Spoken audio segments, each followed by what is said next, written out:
നമസ്കാരം.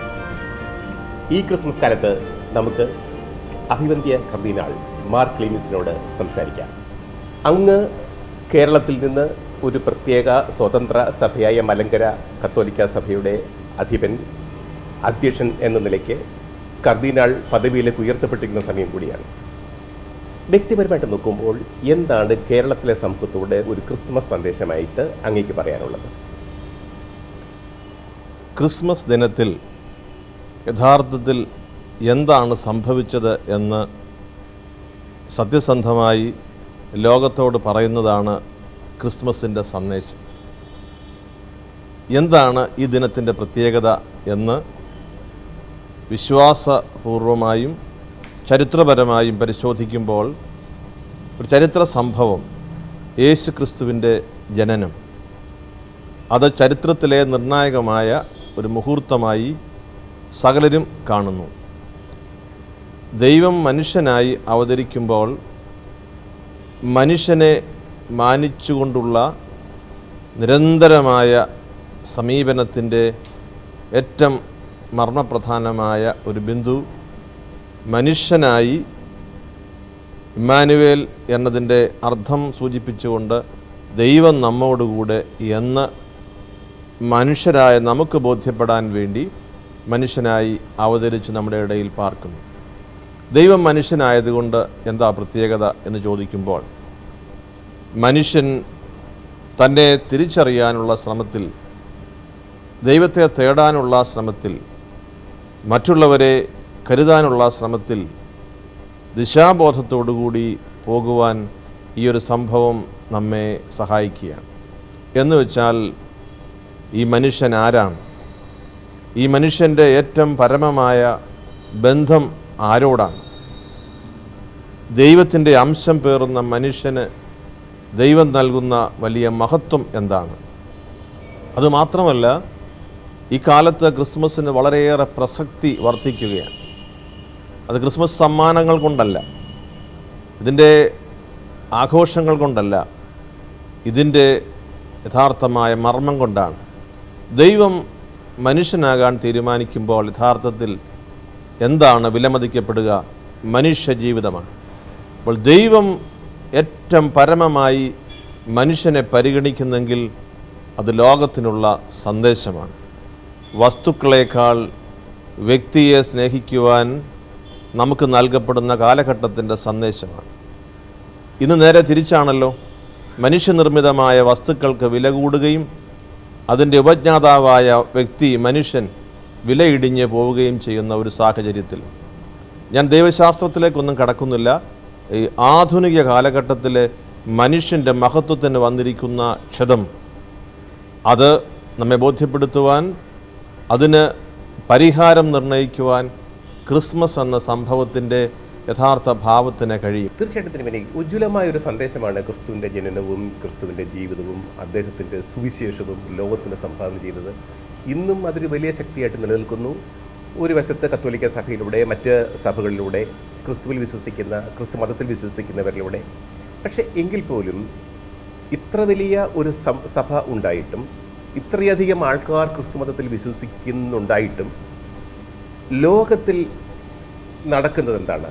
പല രാജ്യങ്ങളും ക്രിസ്തു മതത്തിൽ അടിസ്ഥാനമാക്കിയുള്ള രാജ്യങ്ങൾ പോലും യുദ്ധക്കൊതി കൊണ്ട് ലോകത്തെ നിയന്ത്രിക്കാനും ഭരിക്കാനും വെമ്പുകയാണ്. ഇതൊക്കെ ക്രിസ്തു മതത്തിനേറ്റ ഒരു ച്യുതിയായിട്ട് അങ്ങ് കാണുന്നുണ്ടോ? ഇല്ല.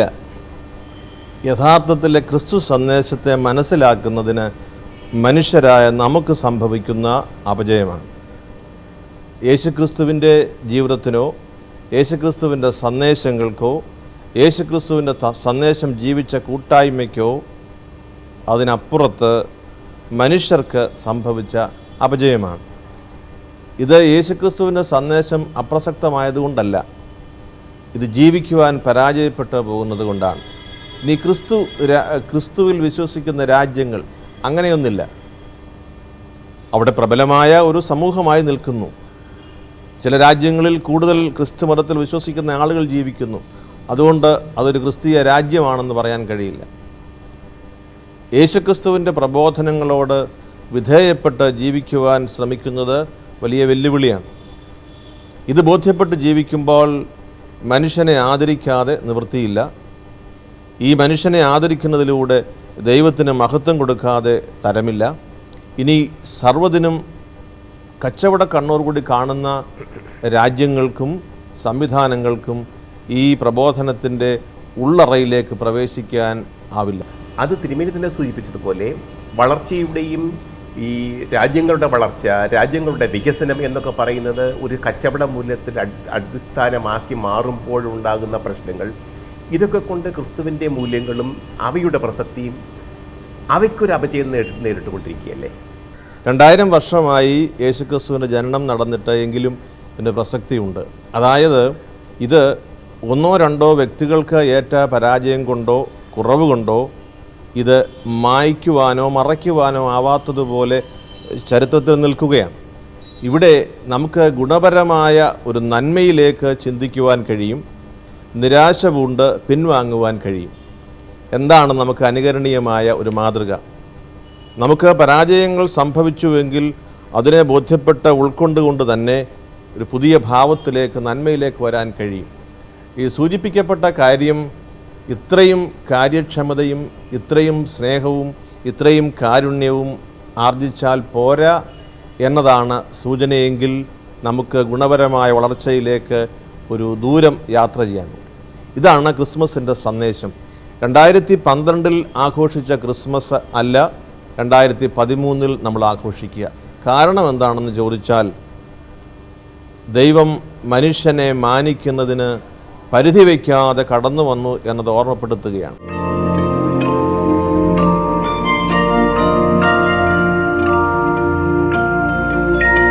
ഒരു ആത്മീയ നേതാവ് പറയുമ്പോൾ ദൈവം കഴിഞ്ഞാൽ ഏറ്റവും പ്രധാനപ്പെട്ടത് മനുഷ്യൻ തന്നെയാണ് എന്ന് പറയുമ്പോൾ, പക്ഷേ ഇന്ന് മനുഷ്യനെ ആഗോളതലത്തിൽ നോക്കിയാൽ എന്ത് വില?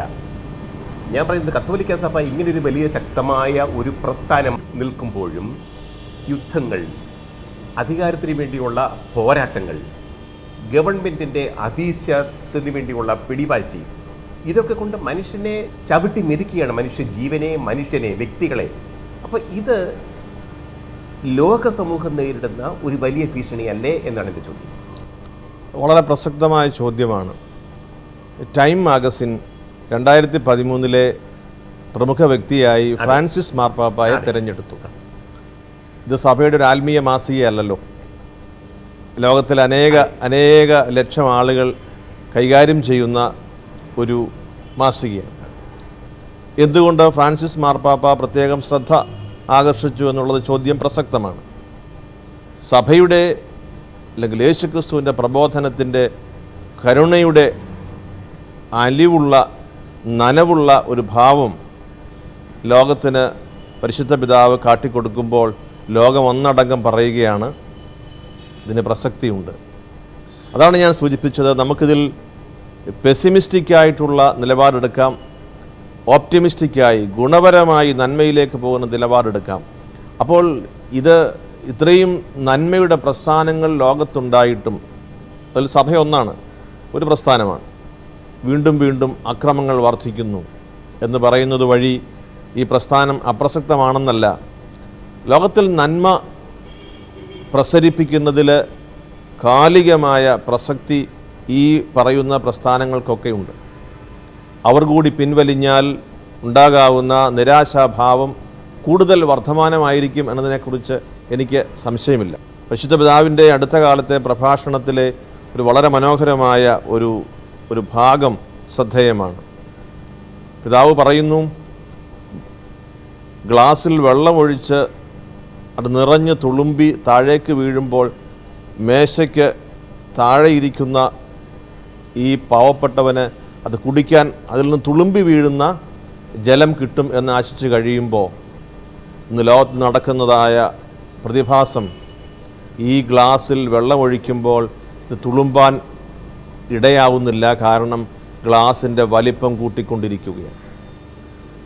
ആവശ്യത്തിൽ നിന്ന് ആർത്തിയിലേക്കും ആർത്തിയിൽ നിന്ന് അത്യാർത്തിയിലേക്കും മനുഷ്യൻ ഇങ്ങനെ ആഗ്രഹിച്ചുകൊണ്ട് പോകുമ്പോൾ തുളുമ്പാൻ സാധ്യതയില്ല. കാരണം വലിയ വലിയ ആവശ്യമെന്നതുപോലെ ആഡംബരങ്ങളുടെ പിന്നാലെ മനുഷ്യൻ പോവുകയാണ്. നമ്മുടെ കേരളത്തിലൊരു പരിസ്ഥിതി വലിയ വിഷയമായിട്ടിരിക്കുകയാണ്. സഭ അതിൽ നേരിട്ട് ഇടപെടുന്നു. പലയിടത്തും സമരം നടക്കുന്നു. സഭാ നേതാക്കന്മാർ, സഭാധ്യക്ഷന്മാർ ഉൾപ്പെടെയുള്ളവർ അതിന് നേതൃത്വം കൊടുക്കുന്നു. നിർഭാഗ്യകരമായ ചില പ്രകോപനപരമായ അഭിപ്രായങ്ങളും പ്രസംഗങ്ങളും പ്രസ്താവനകളും സഭാധ്യക്ഷന്മാരുടെ ഭാഗത്തു നിന്നുണ്ടായി. അതേക്കുറിച്ചൊക്കെ തിരുമേനിയുടെ കാഴ്ചപ്പാടെന്താണ്? അത് പ്രത്യേകിച്ച് KCBCയുടെ കേരള കത്തോലിക് ബിഷപ്സ് കോൺഫറൻസിൻ്റെ പുതിയ അധ്യക്ഷൻ എന്ന നിലയ്ക്ക് അതിനെ എങ്ങനെ കാണുന്നു?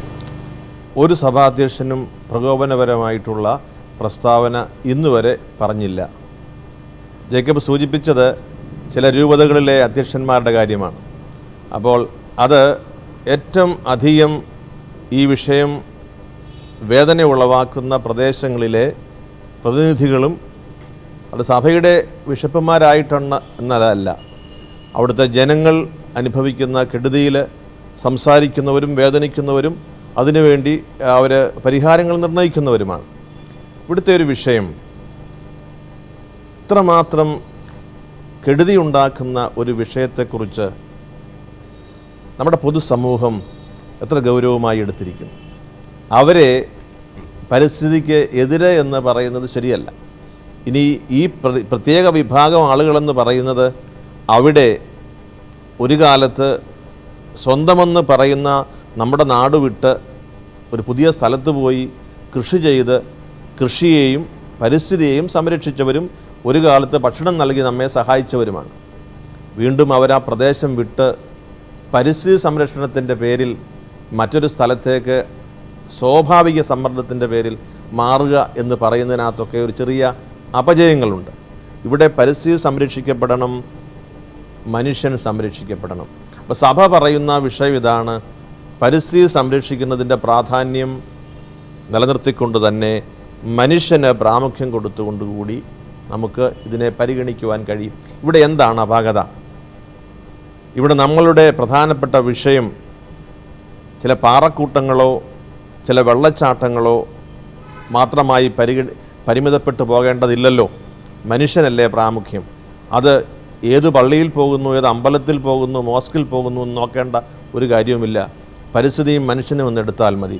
ഈ പൊതുവിഷയം പള്ളിയിലെ ആരാധനയിൽ വരുന്നവരോട് പറഞ്ഞു എന്ന് കരുതുന്നത് പാതകമായി ഞാൻ കാണുന്നില്ല.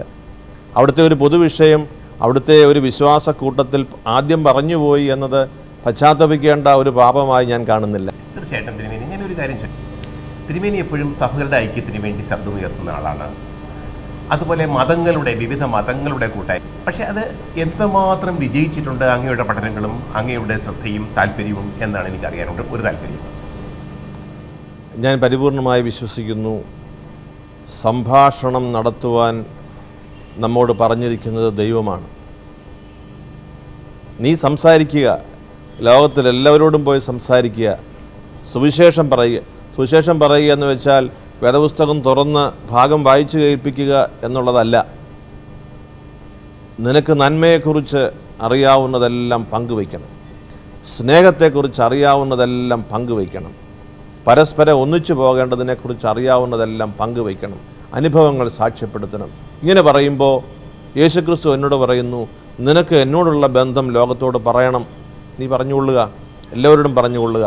ഞാൻ പറഞ്ഞതിൻ്റെ അർത്ഥം നാം വിശ്വസിക്കുന്ന ജീവിതത്തിൻ്റെ വലിയ കേന്ദ്ര ബിന്ദുവായ ഈ ദൈവ ബന്ധത്തെക്കുറിച്ച് പറയുവാൻ നമ്മോട് ആവശ്യപ്പെട്ടിരിക്കുന്നു. എല്ലാവരോടും സംസാരിക്കാൻ. സംഭാഷണമല്ലാതെ ലോകത്തിൽ സ്നേഹം പ്രസരിപ്പിക്കുന്നതിന് എന്താ പ്രതിവിധി? പ്രവൃത്തിയുടെയും തുടക്കം സംഭാഷണമാണല്ലോ. അപ്പോൾ ഈ സംഭാഷണത്തിൽ ഞാൻ അങ്ങേയറ്റം സംതൃപ്തനാണ്. വിവിധ സഭകളുമായി ഞാൻ പറയുന്ന അതേ മാനത്തിൽ ആ സഭകൾക്ക് മനസ്സിലാകണമെന്നില്ല. ആ നിർബന്ധ ബുദ്ധി എനിക്കുമില്ല. അവർ മനസ്സിലാക്കാത്തത് കൊണ്ട് അവർ എനിക്ക് ഇതരെന്നോ എനിക്ക് വിരോധികളെന്നോ അല്ലെങ്കിൽ വീണ്ടും അവരോട് സംസാരിക്കേണ്ടതില്ല എന്നോ ഞാൻ കരുതുന്നില്ല. ഞാൻ ക്രിസ്മസ് ദിനത്തിലൊക്കെ വരുമ്പോൾ ഈ സഭയിലെ എല്ലാ മേലധ്യക്ഷന്മാർക്കും നിരന്തരമായ ഉള്ളൊരു ബന്ധമുണ്ട്. അതുപോലെ നമ്മുടെ പൊതുസമൂഹത്തിലെ മറ്റ് മതങ്ങളിൽപ്പെട്ടവരുമായൊക്കെ ഈ ബന്ധമുണ്ട്. ഞാൻ സത്യസന്ധമായി ഹൃദയം തുറന്നു പറഞ്ഞാൽ ഈ ബന്ധങ്ങളൊക്കെ എനിക്ക് എന്നിലൂടെ എൻ്റെ സഭാസമൂഹത്തിന്, നമ്മുടെ പൊതുസമൂഹത്തിന് കൂടുതൽ സ്നേഹം നൽകിയിട്ടുണ്ട് എന്ന പരിപൂർണമായ ബോധ്യം എനിക്കുണ്ട്. മാത്രമല്ല, ഈ സംഭാഷണത്തിന് ദൈവം നമുക്ക് സന്ദർഭം ഒരുക്കുമ്പോൾ അത് നടത്താതിരിക്കുന്നത് പാപമാണ് എന്ന് ഞാൻ കരുതുന്നു. അപ്പോൾ ഇതിൽ എത്രമാത്രം വിജയിച്ചിട്ടുണ്ട് എന്ന് ചോദിച്ചാൽ വളരെയേറെ മുൻപോട്ട് പോകുവാൻ സാധിക്കുന്നു എന്ന് പറയാൻ കഴിയും. അത് മാത്രമല്ല, ഒരു ടെലിഫോൺ എടുത്ത് അല്ലെങ്കിൽ നേരിൽ കാണുമ്പോൾ ആത്മ സ്നേഹത്തോടുകൂടി സംഭാഷണം നടത്തുവാൻ കഴിയുന്ന അനേകർ നമ്മുടെ നാട്ടിലുണ്ട് എന്നത് എനിക്ക് ധൈര്യം പകരുന്നു. അത് ഹിന്ദു മതത്തിലാകട്ടെ, ഇസ്ലാം മതത്തിലാകട്ടെ, ഹിന്ദു മതത്തിൻ്റെ സമുദായങ്ങളിലാകട്ടെ, ക്രിസ്തീയ സഭകളിലെ വ്യത്യസ്ത സമുദായങ്ങളോ ഭാവങ്ങളോ ആകട്ടെ, എന്തായിരുന്നാലും നേരിട്ട് സംസാരിക്കാൻ, നമ്മൾ പറയുന്ന ഭാഷ മനസ്സിലാക്കുവാൻ, അവരെ കേൾക്കുവാനൊക്കെ കഴിയുന്ന ഒരു ആത്മബന്ധം ബലപ്പെടുന്നത് ഞാൻ എൻ്റെ ശുശ്രൂഷയിലെ ഒരു അപ്പൻഡിക്സ് എന്നല്ല, അവിഭാജ്യമായ ഒരു ഭാഗമാണെന്ന് തന്നെ ഞാൻ കരുതുന്നു. അതൊരു ഭാഗ്യമായി ഞാൻ പരിഗണിക്കുന്നു.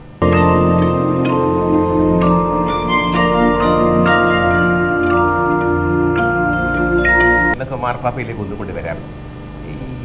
ഈ അമേരിക്കയുടെ ഗൾഫ് രാജ്യങ്ങളിലെ ഇടപെടൽ, അവിടുത്തെ ഗൾഫ് രാജ്യങ്ങളുടെ ഒരു അമേരിക്ക വിരുദ്ധ ചിന്താഗതി, ഇതൊക്കെ കൂടി ആഗോളതലത്തിൽ ഒരു ക്രിസ്ത്യൻ മുസ്ലിം സംഘർഷം ആയിട്ട് മാറിയിട്ടുണ്ട്. പക്ഷേ ഈ ഒരു സംഘർഷം ഒരു ക്രിസ്ത്യൻ ഇസ്ലാമിക സംഘർഷമായിട്ട് മാറുന്നതിനെക്കുറിച്ച് അങ്ങയുടെ കാഴ്ചപ്പാട് എന്താണ്? ഈ ക്രിസ്തു മതവും ഇസ്ലാം മതവും തമ്മിൽ ഒരു സംഘർഷമോ യുദ്ധമോ ഒരു വാഗ്വാദമോ ഇല്ലല്ലോ. ഒരിക്കലും ഇല്ല. ഇത് ജീവിക്കുന്ന ആളുകൾ തമ്മിലുള്ള സംഭാഷണത്തിൻ്റെ വിഷയമാണ്. അറിഞ്ഞോ അറിയാതെയോ അമേരിക്ക ക്രിസ്തു മതത്തെ പ്രതിനിധാനം ചെയ്യുന്നു എന്ന ഒരു ധാരണ നമ്മുടെ ഇടയിൽ പൊതുവെ പരന്നിട്ടുണ്ട്. എനിക്കതിനോട് യോജിപ്പില്ല. അമേരിക്കയുടെ പ്രസിഡന്റ് ക്രിസ്തു മതത്തിൻ്റെ മുഴുവൻ പ്രചാരകനോ പ്രതിനിധിയോ ആണെന്ന് ഞാൻ വിശ്വസിക്കുന്നേയില്ല. കാരണം ഇത് വ്യത്യസ്തമായ ചില രാഷ്ട്രീയ സാമൂഹിക വിഷയങ്ങൾ ഉൾച്ചേർന്നിരിക്കുന്ന ഒരു പശ്ചാത്തലം ഇതിനുണ്ട്. അപ്പോൾ ഈ വിശുദ്ധ നാട് അല്ലെങ്കിൽ ഇസ്രായേൽ, പാലസ്തീൻ എന്ന് പറയുന്ന ഈ പാലസ്തീനിലെ ഈ പാവപ്പെട്ട ജനതയുടെ സംരക്ഷണം ഇത് ലോകത്തിൻ്റെ ധാർമ്മികമായ കടപ്പാടല്ലേ? തീർച്ചയായിട്ടും. സംഘടിതമായ ഒരു സമൂഹം അപ്പുറത്ത് നിൽക്കുമ്പോൾ, ഞാൻ പണ്ട് പഠിക്കുമ്പോൾ ഓർത്തിട്ടുണ്ട്, ഇവരെന്തിനായി കല്ലെടുത്തെറിയുന്നത്? അവർക്ക് ആയുധമായി കല്ല് മാത്രമേ ഉണ്ടായിരുന്നുള്ളൂ എന്ന് പിൽക്കാലത്ത് മനസ്സിലായി. അപ്പുറത്ത് വലിയ വെടിക്കോപ്പുകളൊക്കെ ആയുധപ്പുരകളൊക്കെ നിർമ്മിച്ചിരിക്കുമ്പോൾ ഇവിടെയുള്ളത് കല്ലെടുത്ത് എറിയുക മാത്രം, പ്രതിഷേധവും ആത്മസംഘർഷവും ഒക്കെ വെളിവാക്കുന്നതിൻ്റെ ഒരടയാളം. അപ്പോൾ ഈ ഒരു പാവപ്പെട്ട ജനതയുടെ അവരുടെ നാട്ടിലുള്ള സ്ഥിരമായ ഒരു പ്രതിഷ്ഠയ്ക്ക് എന്തുകൊണ്ട് ലോക മനസാക്ഷിയിൽ അനേകർ അടുത്തു വരുന്നില്ല? ജോൺ പോൾ രണ്ടാമൻ മാർപ്പാപ്പ വളരെ നിശ്ചിതമായി ഈ കാര്യത്തിൽ അമേരിക്കയെ വിമർശിച്ചിട്ടുണ്ട്. ഇറാഖിൽ ബോംബ് വർഷിച്ചപ്പോൾ ലോകത്തിലെ ആദ്യവും ഗൗരവമായും അമേരിക്കയ്ക്ക് താക്കീത് നൽകിയത് ജോൺ പോൾ മാർപ്പാപ്പയാണ്. ഒരളവിൽ അദ്ദേഹം പറയുക കൂടി ചെയ്തു, ദൈവശിക്ഷയുണ്ടാകും എന്നുവരെ. അപ്പോൾ ഞാൻ അങ്ങനെ വായിച്ചിട്ടുണ്ട്. അപ്പോൾ ഞാൻ സൂചിപ്പിച്ചത്, നിരന്തരമായ മനസാക്ഷിയുടെ ശബ്ദം നമ്മൾ ലോകത്തിലെ ഈ സംഘർഷമുള്ള സ്ഥലത്ത് കൊടുക്കുക എന്നതാണ്. മാർപ്പാപ്പ തിരുമേനി റഷ്യൻ പ്രസിഡന്റിനെ ഒരു കത്തയച്ചു. ഒപ്പം അദ്ദേഹം വത്തിക്കാനിൽ വന്ന് മാർപ്പാപ്പ തിരുമേനിയെ സന്ദർശിച്ചു. ആ സന്ദർഭത്തിൽ ഞാൻ അവിടെ ഉണ്ട്. ഈ റഷ്യൻ പ്രസിഡന്റിൻ്റെ സന്ദർശനമൊക്കെ വലിയ വ്യാപകമായി റിപ്പോർട്ട് ചെയ്യപ്പെട്ടിരുന്നു. ഈ സിറിയയിലെ വിഷയത്തിൽ, മധ്യപൂർവ്വദേശത്തെ വിഷയത്തിൽ അമേരിക്ക മാത്രമല്ല റഷ്യയും ഇതിൽ പ്രധാനപ്പെട്ട പങ്ക് വഹിച്ചു എന്നുള്ളത് തിരിച്ചറിഞ്ഞുകൊണ്ട് തന്നെയാണ് മാർപ്പാപ്പ തിരുമേനി അതിൽ ഇടപെട്ടിരിക്കുന്നത്. ഞാൻ സൂചിപ്പിക്കാൻ ആഗ്രഹിക്കുന്ന കാര്യം, ഇത് ക്രിസ്തു മതത്തിൻ്റെയോ ഇസ്ലാം മതത്തിൻ്റെയോ ഒരു വിഷയം അല്ല. നേരെ മറിച്ച് രാഷ്ട്രീയത്തിൽ മതത്തെ പ്രവേശിപ്പിക്കുന്നത് വഴി നേട്ടമുണ്ടാക്കാൻ ആഗ്രഹിക്കുന്നവരുടെ സ്വാർത്ഥപരമായ താല്പര്യങ്ങൾ, അത് ഏത് ഭാഗത്തുള്ളവരും, ഇതാണ് നമുക്കുണ്ടാകുന്ന അപജയം, നമുക്കുണ്ടാകാവുന്ന അപകടം. ഇത് തിരിച്ചറിയുവാൻ ലോകത്തിന് കുറേയെങ്കിലും ഇന്ന് സാധിക്കുന്നു എന്നുള്ളത് കൊണ്ടാണ് നമുക്കിത് തിരിച്ചറിഞ്ഞ് പറയുവാൻ തന്നെ കഴിയുക. അപ്പോൾ ശ്രദ്ധയോടുകൂടി ഈ കാര്യം പരിഗണിക്കപ്പെടണം. ഇതിലാരുടെ സ്വാധീനമാണെന്നതിനേക്കാൾ ആരുടെ സമ്മർദ്ദമാണ് ഈ വിഷയം നീട്ടിക്കൊണ്ട് പോവുക?